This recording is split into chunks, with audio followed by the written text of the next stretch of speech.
You search how to buy shares of CeoTronics Audio Video Data Communication AG, a company that makes professional audio, video, and data communication systems listed on Xetra as CEK.DE.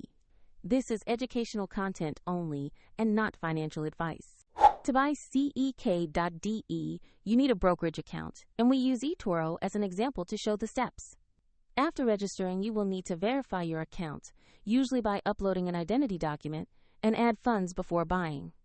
Use the platform search box and type the ticker CEK.DE to locate the CeoTronics listing. Confirm the match by checking the company name and exchange shown by the search results. Open the CeoTronics asset page to review basic company information and the price chart to confirm it is the correct stock. Take a moment to check the exchange shows Xetra and the ticker CEK.DE. Click Invest or Buy, choose the amount you want to allocate, and review the order details carefully before confirming. If the market is closed, the order may be queued or executed at the next session, and if your account lacks funds, the platform will prompt you to add money before completing the purchase. Once the order executes, you will see the position in your portfolio, showing quantity and current status. For convenience, the broker link is in the description below.